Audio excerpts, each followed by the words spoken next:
ఏంటంటే minimum 10th qualification, 10th నుంచి PG వరకు. ఇప్పుడు ఈ కంపెనీ H1HR అని, ఈ కంపెనీ ఏంది, సినిమా థియేటర్స్ ఉన్నాయి కదా, సినిమాక్స్, PVR, ఐనాక్స్, అలాంటి వాటికి హైరింగ్ చేస్తారు అనమాట. ఎవరు H1HR ఈ కంపెనీ వాళ్ళు ఆ సినిమా సంస్థ వాళ్ళకి హైరింగ్ చేస్తారు. SSC వాళ్ళకి, ఇంటర్ వాళ్ళకి, వాళ్ళకు పాప్కార్న్ ఇష్టం బిల్డింగ్ చేస్తారు, సినిమా టికెట్లు ఇస్తారు, అలాంటి వాటికి హైరింగ్ చేస్తారు. G4 సెక్యూరిటీ, ఇది పెద్ద సంస్థ G4 అనేది. మొన్న బాహుబలి సినిమా కూడా ఒక 2000 మంది 3000 మంది ఉండొచ్చు అనమాట. అట్లా సో అట్లా 2 రోజులు తీసుకురావాలని నేను ప్రయత్నం చేసిన. ఫైనాన్స్ కంపెనీ, ఇది మూడో కంపెనీ. ఇప్పుడు మీకు HDFC చెప్పాను, బ్యాంక్ SBI చెప్పాను, స్పందన స్ఫూర్తి అనేది ఫైనాన్షియల్ కంపెనీ. ఇది జిల్లాలలో వీళ్ళకి ఒక ఆఫీసులు ఉంటాయి. సో ఇది వీళ్ళు లోన్స్ ఇవ్వడం, ఫైనాన్షియల్ నడిపడం, ఇలాంటి అంటే ఇది చిన్న చిన్న కంపెనీస్ కావాలి, పెద్ద కంపెనీసే, చాలా మంచి కంపెనీస్ ఇవి. మన దగ్గర ఎలాంటి కంపెనీస్ అంటే నేను డ్రైవ్ చేస్తున్నా అంటే ప్రత్యేకంగా అంటే ఆ రోజు HR వస్తారు కదా, మీరు కాకపోయినా ఎవరైనా సరే అడగండి, నేను చేస్తున్న డ్రైవ్ అంటే ఆ డ్రైవ్ దగ్గర అంత నిజాయితీనే ఉంటుంది. మనం ఒక దగ్గర ₹1 తీసుకోము, పిల్లల దగ్గర కూడా తీసుకోము, ఎవరి దగ్గర తీసుకోము. కాకపోతే ఆ సంస్థ ఎవరైతే చేస్తారో వాళ్ళ దగ్గర ఈ ఖర్చులు చెప్తాం అనమాట. ఇలాంటి మేము HRs వస్తున్నాం, మాకు ఇలాంటి ఫెసిలిటీస్ కావాలా, ఇలా చూసుకుంటే ఓకే, మేము ఏడికైనా రావడానికైనా ఓకే అని చెప్పేసి అని అవన్నీ చెప్తుంటాం. HRs ఎంతమంది? మనం 30 నుంచి 40 కంపెనీలు వస్తాం. 30 నుంచి 40 కంపెనీలు అంటే ఇప్పుడు లోకల్ కాబట్టి వద్దన్నా వస్తూ అంటారు అనమాట. అది వేరే డిస్టిక్లో అనుకో, అంత దూరం పోవాలా, ఒకరిని పంపుతా చాలని ఒకరిని పంపుతారు అనమాట. సో అట్లా లోకల్ కాబట్టి ఒక కంపెనీ నుంచి ఇద్దరు వస్తారు అనమాట. ఇక్కడ ఫ్లిప్కార్ట్ కంపెనీ కూడా వస్తుంది, ఇంకోటి అపోలో హెల్త్ కేర్ అని, ఇంతకుముందు హెల్త్ కేర్ కూడా చెప్పా కదా. సో అది ఆ కంపెనీ వాళ్ళైతే 40,000 దాకా ఇస్తారు జీతం. ఈ అపోలో హెల్త్ కేర్ వాళ్ళైతే వీళ్ళు 18,000 వరకు ఇస్తారు. ఫ్లిప్కార్ట్ కూడా 18,000 దాకా వస్తుంది సార్. ఇలాగ లోకల్ జాబ్స్, ఈ బయట తిరిగేటి కావి జాబ్స్, ఇవన్నీ పికింగ్, ప్యాకింగ్, సార్టర్స్ ఉంటాయి కదా, లోడింగ్ కూడా ఉండవు, పిక్కర్, ప్యాకర్స్ అలాంటివి ఉంటాయి. ప్రస్తుతానికి అయితే ఇవి ఉన్నాయి, ఇంకా కొన్ని యాడ్ కూడా అయినాయి అనమాట.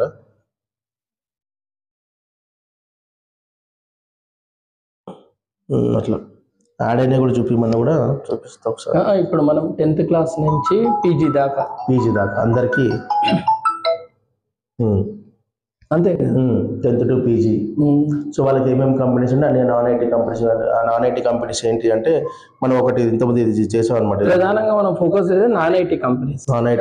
ఐటీ కంపెనీల్లో జాబులు ఈ మధ్య చాలా కష్టంగా మారిన సందర్భంగా, అంతే కదండి, విద్యార్థులకు ఎంతో కొంత సహాయపడాలనే ఉద్దేశంతో మనం ఈ కార్యక్రమాన్ని చేపడుతున్నాం. అంతే కదా, అది మన HRPSకి వెళ్ళి మనం ఇదొక మనకు సంస్థ నుంచి వెళ్ళి ఇట్లా చేస్తున్నామని మనం చెప్పుకుంటున్నాం.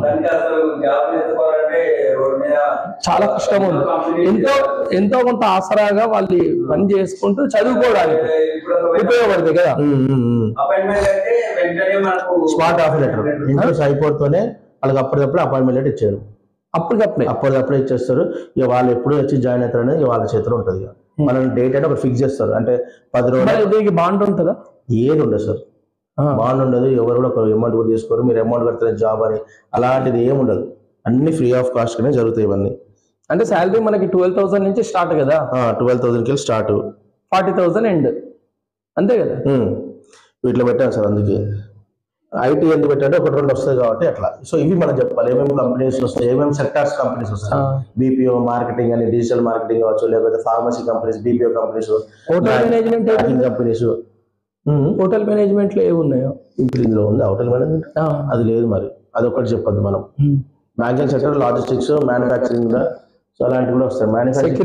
Security guards, pharmacy, logistic, retail, sales, marketing, BPO. Telecalling ఏది ఉంది? టెలికాలింగ్ అంటే అదే BPO. అదే ఏది ఉంది కంపెనీ? BPO స్క్వేర్ BPO ఉంది, క్యూ కనెక్ట్ ఉంది. సో ఇలాంటివి వస్తాయి అన్నమాట. టెలికాలింగ్ మినిమం ఎంత ఉందో శాలరీ? మనం టెలికాలింగ్ చెప్తే అది చిన్నగా జాబ్ అయిపోతుంది. BPO జాబ్స్ అని అదే BPO అని చెప్పేసుకుంటే వాయిస్ లేదా వాయిస్ నాన్ వాయిస్ అని చెప్పుకోవాలి. అలా చెప్పుకుంటే కొంచెం నీట్ గా పాష్ ఉంటుంది అన్నమాట. ఎంత ఉంటుంది శాలరీ? సో వాళ్ళ స్టార్టింగ్ 12 నుంచి అప్ టు 18-20,000 దాకా ఉంటుంది BPO.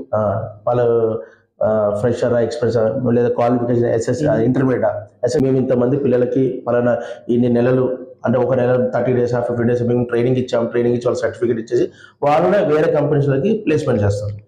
సో అలాంటి వాళ్ళకి కూడా మనం ఒక 2-3 కంపెనీలు ఇలాంటివి పిలిపిస్తున్నాం. ఎందుకంటే ఎవరు నిరాశ పడద్దు, మీకు ఎక్కడ జాబ్ లేకుండా మినిమం మనకి 20,000 నుంచి 40,000 దాకా, 12 నుంచి అప్ టు 40,000. 12,000 నుంచి అప్ టు 40,000 దాకా పక్కాది. ఇది అంత మించి అయితే ఎక్కువ చెప్ప. కొంతమంది 1,00,000 వేసుకుంటారు, 50,000 ఇస్తారు, కానీ అవి లేవు. మన దగ్గర మాత్రం 40,000 కంపెనీలు నేను చూపిస్తా. అదొక కంపెనీ ఉంది, అది హెల్త్ కేర్ కంపెనీ అది.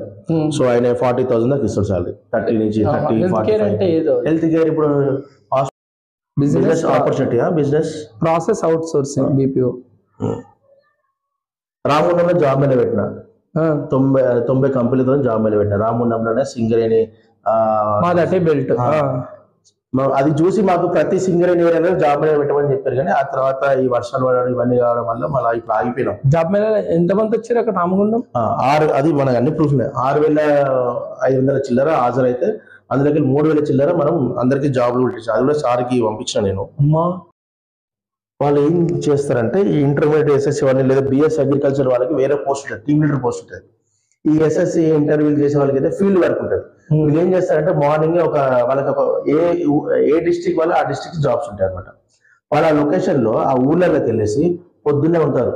ఇది వాళ్ళు కూలికి వెళ్తారు కదా, వెళ్ళక ముందు 6 గంటలకు 7 గంటల లోపే ఊర్లోకి వెళ్ళేసి ఇది ఫర్టిలైజర్ ఇది ఉంది, ఇది వాడండి, ఇది ఇట్లా వాడితే బాగుంటది. ఇది మన పూర్వకాలంలో ఇప్పుడు అన్ని మందులు ఏమో కెమికల్ మందులు వచ్చినాయి. పూర్వకాలంలో ఆర్గానిక్ వ్యవస్థను మళ్ళీ తీసుకొద్దామని చెప్పి ఆర్గానిక్ గురించి వీళ్ళు చేస్తారన్నమాట. ఆయన ఏమన్నాడు? ఇంకేమి రెస్పాండ్ కాలే. అయితే వీళ్ళ కొడుకు ఫంక్షన్, బిడ్డ ఏమో శారీను కొడుకు పంపిస్తాడు, పోలే రమ్మంటే. ఆ రోజు మర్చిపోయినా. హలో, నమస్తే నరేష్ అన్న, గుడ్ ఈవినింగ్, బాగున్నారా?